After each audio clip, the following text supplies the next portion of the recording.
Hey, what is up, everybody? This is Steve Breach coming to you here today. I just finished watching the WWE's 24 on the WWE Network. Episode was called Finn Balor. I believe there was no other tag name to go along with it. This, of course, was the WWE 24 special following around Finn Balor, showing his road to recovery and what he did after surgery before making his return this year after WrestleMania. Finn Balor to me is a very special wrestler.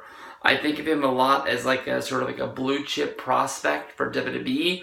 I know that we've seen him wrestle in NXT for about the last 2 to 3 years, I would guess. I was somebody, honestly, who believed the hype. I go back to when NXT was first created. It was the first time I ever saw Daniel Bryan wrestle on that show, and people, talked about how great Daniel Bryan was as an independent wrestler, wrestling for Ring of Honor, wrestling for Japan. I went out on a local, I guess not local, but on a trading site that I used to frequent. Asked around if there was anybody who had any Daniel Bryan comps that I could watch to see what Bryan Danielson did before coming to WWE. And I actually picked up, which I think was probably like a 12-disc compilation of his best matches, and was just blown away by this. Honestly, with Finn Balor, I had heard people talk about Prince Devitt, about how great he was wrestling for New Japan Pro Wrestling, but by the time he debuted in WWE on NXT television, I didn't have time to go back and check out. I actually didn't even start watching New Japan Pro Wrestling, I think, until the following year after he'd already been there. I think his last Wrestle Kingdom was the one that I didn't watch, but I had started watching the next one because I had been bought into the whole idea of the Bullet Club and AJ Styles, Guns and Gallows and everything like that, and just buying the hype of everybody falling in love with New Japan Pro Wrestling and how great it is to watch. Finn Balor, to me, very honestly, is possibly one of the only reasons I'm still watching wrestling today. I think of him sort of like a blue chip prospect of how great he's going to be. I don't really know if he's going to be the Stone Cold Steve Austin that brings the outside people in to watch wrestling and making wrestling great yet once again. But I think that this guy really is probably going to be the biggest star in WWE. And he has a great supporting cast to go along with him, with AJ Styles, Roman Reigns, Dean Ambrose, Seth Rollins, Kevin Owens, and the list goes on and on. There's a lot of players that could sort of take the reins, a lot like, how you had Rock and Austin, Undertaker, Triple H, Kurt Angle, back in the Attitude Era. There's something for everyone to watch the show for. To me, when Finn was probably brought up to the main roster, and he beat Roman Reigns on an episode of Monday Night Raw to become the number one contender, there was a part of me that thought that they wouldn't give it to him, but there was a big part of me that thought they were going to. Finn Balor won the championship in what wasn't his debut match in the company, but I don't think he had been in the company a month on the main roster, and here he was, the first ever Universal Champion. They were launching a new title, which was going to be the title for the A Show for Monday Night Raw, and they wanted their young player to be that guy to take it, and he was able to hold it. For one night, he had to give it up due to injury, and they show you in 7-8 different replays from different angles and different speeds how he got injured in his match at SummerSlam against Seth Rollins. And just basically, you see his emotions of basically feeling like he let down tons and tons of people in WWE, the fans, Seth Rollins, Triple H, and just tons of people. He had a great little speech about how he was laying there on the ground and he knew that he was hurt. He knew that he was injured. His shoulder was dislocated. He could have just sat there and took the count out. He could have sat there and waited for the doctor to come over and say that he was not able to continue. But he told himself he didn't want to be known as that guy who took the easy way out. So he laid there. He popped his shoulder back into the socket, got back into the ring, and wrestled the match that they were supposed to have. And a lot like Sami Zayn said. Sami Zayn said that the match went on so long and it looked like he recovered so well. He had sort of forgot about the injury, and he had sort of thought that, everything was okay. It was a little bit of a scare, but he's going to be all right now. But the second that they went through the curtain, he immediately was put into the trainer's room with thousands of WWE doctors poking and prodding all over him. But by the time they had left that night, they had realized that he had torn his labrum, and he had to show up on Raw the next night to give away his championship. And then early Tuesday morning, he was getting cut on. And that's where basically they would go in and find out that the injury was a little bit worse than they at first thought. They put sort of a guess on it of about 6 months for him to be able to go out and return. Finn basically knew that he wasn't going to be able to do anything for a long time. And in here we see him actually travel home, which was good because that is where this started to take a turn of it actually being a documentary on Finn Balor.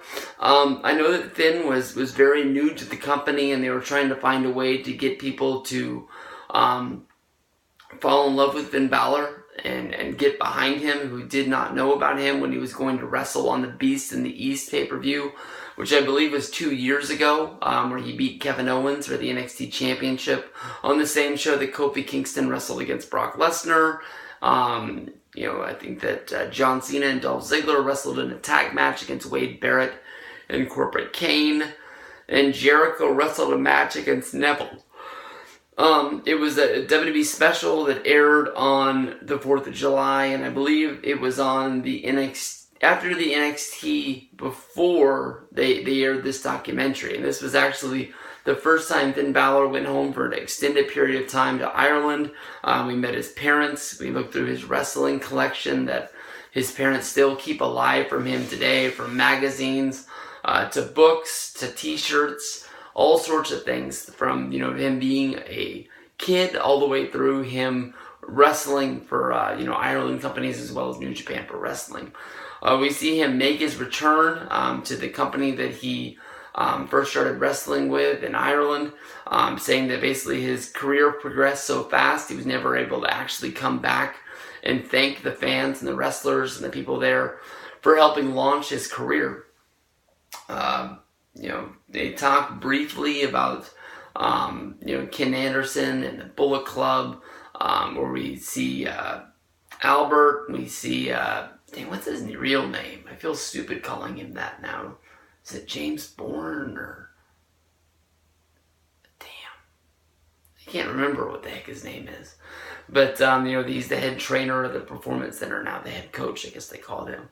And then meeting up with Gallows, and him sort of just all coming together to make one, special bond and friendship of guys that were outsiders in Japan, and because of that, they drew close together. And basically, Guns and Gallows stayed behind when Finn Balor first left to go, and they would make the trip and join the company a couple of years later. You get to see this special bonding friendship between Anderson and Finn Balor, something that we didn't get from the last documentary because of the fact that Anderson wasn't involved with the company just yet. I think he might have been in it, actually, because I remember him doing an episode of his podcast. What was his podcast name? I love that thing so much. I want to call it Cheap Heat, but it's not Cheap Heat. Fuck. I can't remember the name of the damn show, and I listen to it all the freaking time. It's one of the reasons why I only keep my VIP subscription to MLW, because it's the only way. Talkin' Shop. There you go. Remember when Talkin' Shop did an interview where there was Ken Anderson? Not Ken Anderson. Son of a gun. It's really hot in here. It's one of the reasons why I don't have there's no air conditioning in my bedroom, let alone in this room, so it's really hot. Machine Gun Carl Anderson is where I was going. Doing the interview with Finn Balor. Basically he goes through all of the motions of getting ready for his return. During his rehab down in Birmingham is actually when Seth Rollins comes in, which is actually pretty weird because 6 months earlier it was Seth Rollins that injured Finn Balor in a match, and now Seth Rollins is there rehabbing his knee because he messed it up again on the road to WrestleMania, and he needed to get better in order to have the WrestleMania match against Triple H, or it really would have messed up the whole entire card. We see them actually becoming friends and bonding. Basically Rollins doesn't really sugarcoat it. Basically said that they never really spent time together before. They were in different places at different times. So this was actually the first time that they actually got to become friends. From there, we actually see him get ready to be able to return, then find out that WWE really doesn't have anything for him for WrestleMania, and he sort of put on the shelf until the Raw after WrestleMania, where he would make his return, teaming with Seth Rollins, going up against Samoa Joe and Kevin Owens in the main event of Monday Night Raw that night. And the way that somebody said it was actually by him coming out and being the special tag partner. It sort of showed that 2017 was going to be the year of Finn Balor. Now here we are, we're months out from WrestleMania. We're going into SummerSlam. I can honestly tell you that, we're seeing a lot of Finn. Finn's gotten a lot better. His first few matches since returning seemed like he was not wrestling his normal style. Seems like he's at 100% right now. But it doesn't seem as if he fits into WWE's plans of being the big number one guy, unless they're saving it for something down the line. Right now he's wrestling against the Drifter. Everybody's got to start somewhere, and I guess that's a good way to get the Drifter on the card. And because of the way everything's sort of set up right now, he's not the number one guy, and he needs to be. I don't know if it's because they're scared he's going to get injured. He never got injured in his time in NXT.